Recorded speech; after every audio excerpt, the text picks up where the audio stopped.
नमस्कार। मैं कहानियाँ सुनाता हूँ कि 645वीं कड़ी में अभिवादन स्वीकार कीजिए देवतोष का। दोस्तों, हम पढ़ रहे हैं ऋतुवाणी, जिसका पहला भाग खत्म हो गया। दूसरा भाग गुरु का पथ प्रदर्शन आज शुरू कर रहे हैं। सबसे पहले इसमें मेरे गुरु का संदेश। मेरे पूज्य गुरुदेव का वह संदेश आपको सुनाने में मुझे बड़ी खुशी है, जो सारी मानव जाति के कल्याण के लिए है। उनका नाम था समर्थ गुरु महात्मा श्री रामचंद्र जी महाराज, फतेहगढ़। वे हमारे मिशन के आदि गुरु हैं। उन्होंने अपना सारा जीवन मनुष्य मात्र की आध्यात्मिक सेवा में बिताया। आमतौर पर लोगों की धारणा रहती है कि एक जीवन में मोक्ष प्राप्ति कठिन ही नहीं, असंभव है। पर यह धारणा भ्रमपूर्ण है। कौन कह सकता है कि शायद हमारी मौजूदा जिंदगी ही हमारी अंतिम हो, जो हमें मुक्ति की कोटि तक ले जाए। हमारे पूज्य गुरुदेव ने तो दिलेरी के साथ कहा है कि मुक्ति इस जीवन में ही नहीं, इसके एक भाग में भी अवश्य मिल सकती है, बशर्ते कि साधक में सच्ची लगन हो और सौभाग्य से उसे उपयुक्त पथ प्रदर्शक मिल जाए। अनेक उदाहरणों में उन्होंने ये प्रत्यक्ष दिखा भी दिया, जिसका प्रमाण केवल निजी अनुभव से ही मिल सकता है। उन्होंने ही ये बतलाया कि हृदय पर ध्यान करने से सबसे सरल पद्धति है। उन्होंने ही ये बतलाया कि हृदय पर ध्यान करना सबसे सरल पद्धति है और हमारे मिशन में उसी का अनुसरण किया जाता है। अन्य केंद्रों पर, जैसे नासाग्र या भ्रू मध्य पर ध्यान करना भी, जैसा अन्य संस्थाओं में बताया जाता है, कुछ हद तक लाभदायक सिद्ध हो सकता है। पर मेरी राय में हृदय पर ध्यान ही सबसे सरल और प्रभावकारी उपाय है। मैंने इस विषय पर पूरी चर्चा एफिकेसी ऑफ राजयोगा में की है। अब तक हम बहिर्मुखी ही रहे हैं, एक्सट्रोवर्ट। अब हमें मन को अंदर मोड़कर अंतर्मुख बनाना है, इंट्रोवर्ट। जब हम इसमें सफल हो जाएंगे, तब हमें अपने आप आध्यात्मिक अनुभव होने लगेंगे और अध्यात्म मार्ग पर हमारी प्रगति बेरोक टोक होने लगेगी। साधना के अन्य तरीके भी कुछ हद तक सहायक हो सकते हैं, पर यह बात बिल्कुल निश्चित है कि जब तक हम बहिर्मुख बने रहेंगे, तब तक हमारी आंख अंदर की ओर कभी नहीं मुड़ेगी। इसलिए सबसे सहायक उपाय वे ही हैं जो बिल्कुल सरल और स्वाभाविक हों और जो स्थूलता के असर से बिल्कुल मुक्त हों। उस सूक्ष्म को प्राप्त करने के लिए हमें स्वाभाविक रूप से ऐसे उपायों की ओर होगा जो हमको बिल्कुल भारहीन और सूक्ष्मतम बनाने में सहायक हों। जब हम एक छोटे बच्चे को खुश करना चाहते हैं, तब हमें उसी के भोलेपन की नकल करनी पड़ती है। उसी तरह ईश्वर को प्राप्त करने के लिए भी हमें स्वयं ईश्वरीय बनना होगा। आध्यात्मिकता के लिए दूसरी सबसे महत्वपूर्ण आवश्यकता मर्यादन यानी मॉडरेशन की है। इसका अर्थ बहुत व्यापक है। ये केवल बाहरी आदतों के सुधार तक ही सीमित नहीं है, जिससे कि वो औरों को अच्छी लगें, बल्कि इसमें हमारी सारी मानसिक और शारीरिक क्रियाएं शामिल हो जाती हैं। हमारे पूज्य गुरुदेव का अभिमत था कि ऊंची उपलब्धि वाले व्यक्ति में हमारे पूज्य गुरुदेव का अभिमत था कि ऊंची उपलब्धि वाले व्यक्ति में किसी भी प्रकार की यदि कमी है, तो समझ लेना चाहिए कि उसने अध्यात्म के क्षेत्र में प्रवेश तक नहीं पाया। मुलायमियत यानी मृदुता का वास्तविक अर्थ ऐसे क्षेत्र में प्रवेश है जहां हमारी चंचल मनोवृत्तियां काफी सीमा तक शांत हो गई हों। बाकी बची खुची चंचलता शायद इस क्षेत्र विशेष की हालत से संबंधित हो सकती हैं जिसमें हमारी सैर चल रही हो। सभी क्षेत्रों में कुछ ग्रंथियां विद्यमान हैं। जब ईश्वरीय प्रवाह सृष्टि के सृजन के लिए मूल उद्गम से नीचे की ओर बह निकला, तब झटकों के कारण राह में कुछ ग्रंथियां उत्पन्न हो गईं जो शक्ति के केंद्र बन गए।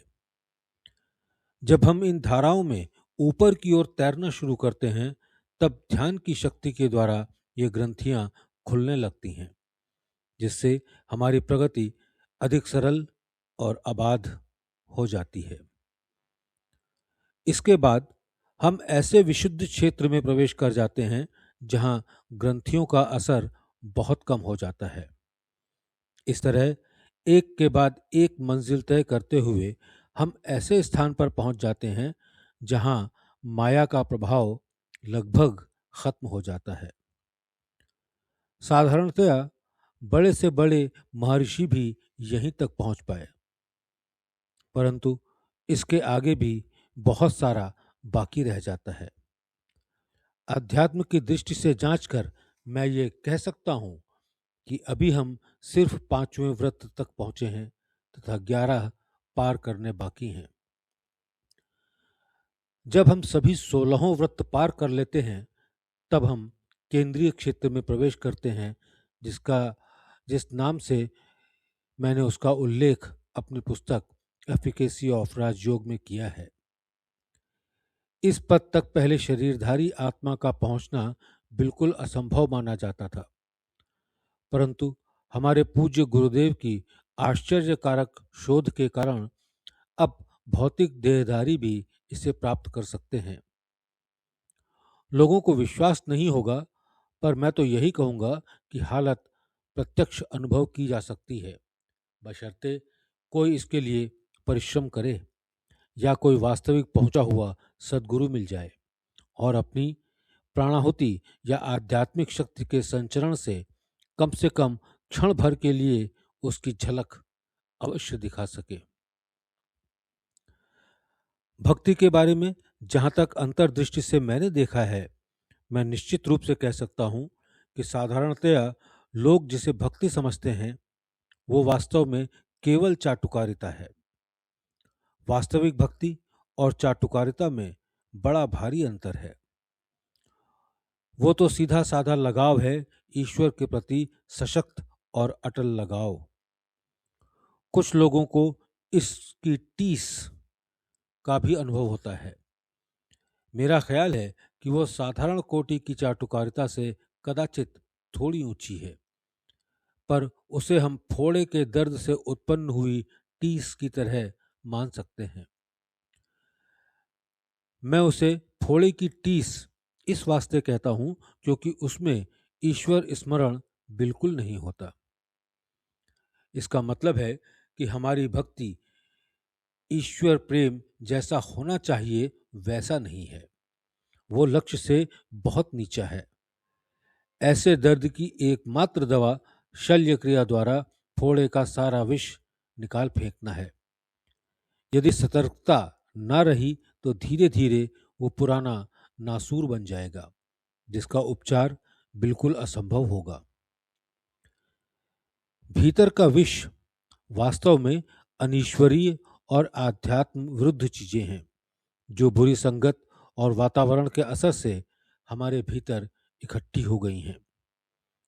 इससे निष्कर्ष ये निकलता है कि हमारी पूजा और ध्यान के साधन भी ऐसे होने चाहिए जिनसे हमारे हृदय में सच्चा प्रेम पैदा हो।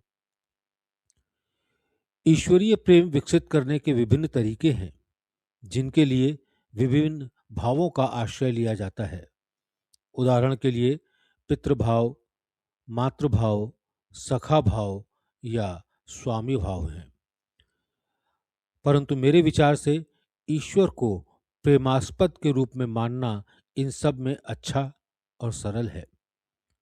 यदि ईश्वर को प्रेमास्पद और अपने को प्रेमी मानकर इसी भाव से आगे बढ़ा जाए तो रास्ता आसान हो जाएगा।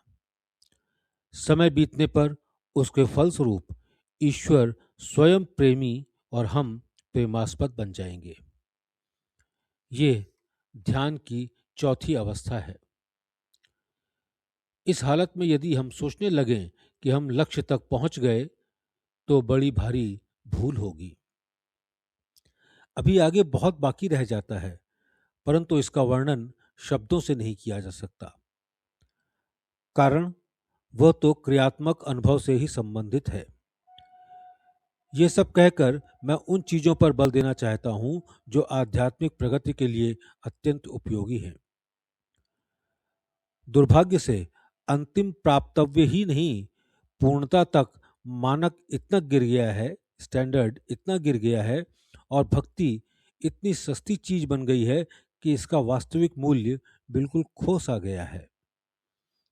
किसी विशेष तरह के नेत्र संचालन को ही लोग भक्ति समझ बैठते हैं और उसके अनुभव को बहुत बड़ी सिद्धि, और ऐसी सिद्धि प्राप्त कर लेना सुना है किसी को आजकल का गुरु बनाने के लिए पर्याप्त माना जाता है।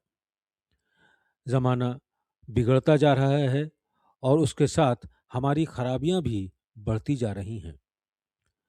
अधः पतन की शुरुआत हो चुकी है और लोगों के मन सच्चे रास्ते से हटते जा रहे हैं।